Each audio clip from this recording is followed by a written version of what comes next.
क्योंकि इस सृष्टि रूपी रंगमंच पर सुप्रीम सोल बाप जब आता है तो जिस पुरुष में भी प्रवेश करता है उसका नाम, क्योंकि बाप को तो स्थापना पहले करानी है कि विनाश पहले कराना है कि पालना करानी है? पहले स्थापना करानी है ना।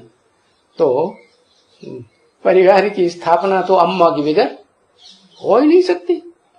तो जिसमें पुरुष तन में प्रवेश करता है उसका नाम ब्रह्मा देता है। अब पहले ब्रह्मा में पहले ब्रह्मा में प्रवेश करेगा तो उसी को कहा जाएगा परम ब्रह्म। परम माने बड़ी। जैसे घर में अम्माएं होती है ना, तो जो पहले पहले अम्मा का पाठ परिवार में बजाती हैं तो कहते हैं अम्मा, क्या कहते हैं ना। हाँ, तो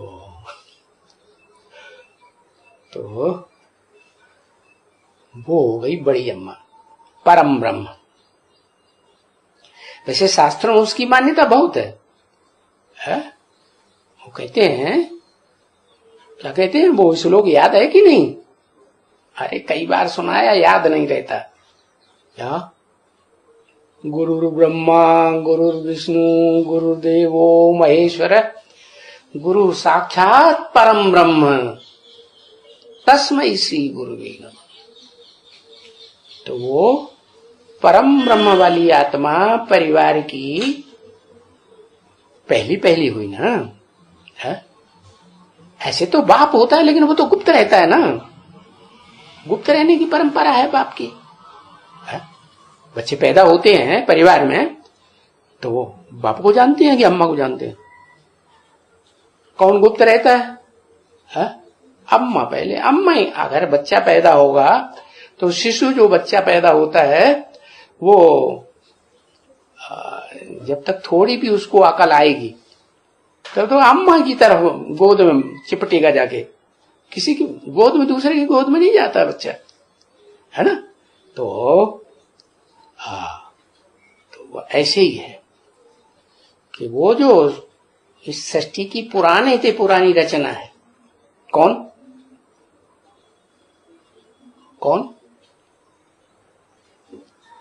परम ब्रह्म। वही आत्मा सतयुग से लेकर के सतयुग की आदि में फर्स्ट प्रिंस को जन्म दिया। फिर सतयुग में 8 पीढ़ियों में जन्म लेते लेते नीचे ही उतरती है ना। और फिर त्रेता में आके राम बनती है, फिर भी नीचे ही उतरती है त्रेता के 13 जन्मों में, 12 जन्मों में, और ऐसे 21 जन्म लेते हुए वो जब द्वापर युग शुरू होता है, दूसरे धर्म पिता आ गया ना। द्वापर युग की शुरुआत कहां से हुई? जब दूसरा कंट्रोलर आ जाता है। कंट्रोलर क्यों कहें? है कंट्रोलर इसलिए कहें कि वो सबको प्रभाव में ले लेता है। प्रभाव से प्रभावित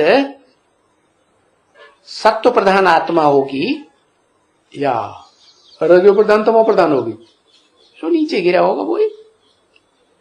तो गिरने वालों की जो दुनिया है देवताओं की, देवताएं नीचे उतरते हैं तो उनमें वो पहली वो आत्मा है।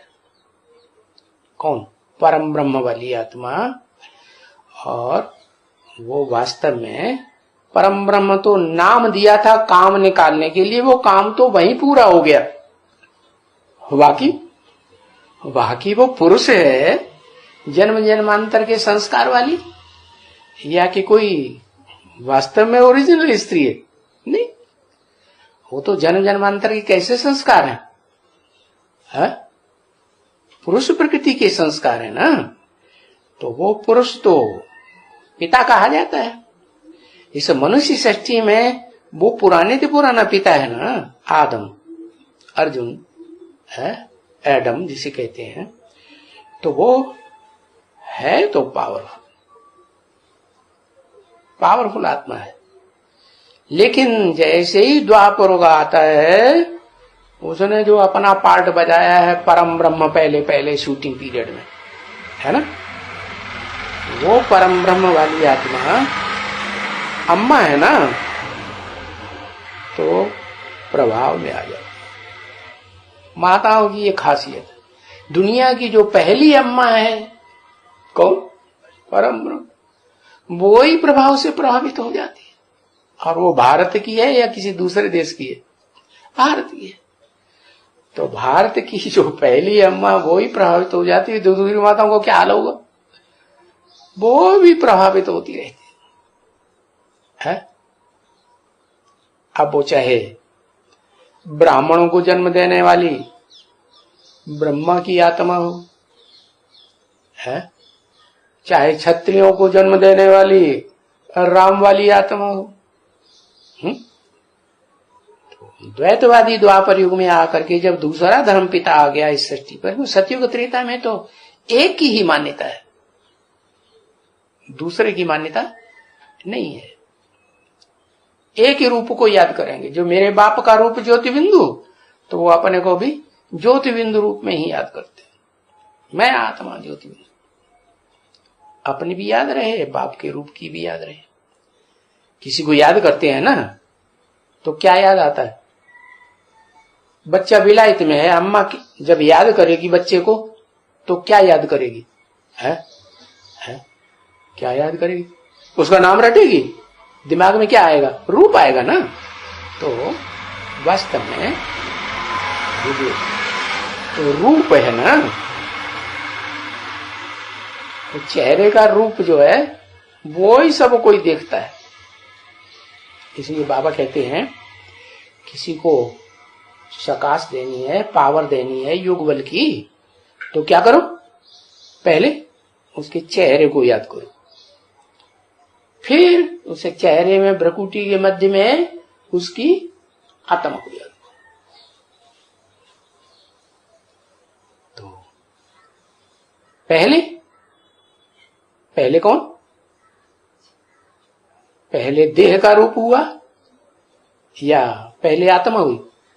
हाँ, अरे गर्भ में भी पहले देह तैयार होती है कि पहले आत्मा आती है? पहले देह आती है ना। देह परिपक्व बनती है, हाथ पांव वाली है। हाँ, तो जो गर्भ में बच्चा तैयार हो जाता है, पहले भ्रूण था, फिर भ्रूण से हाथ पांव वाला,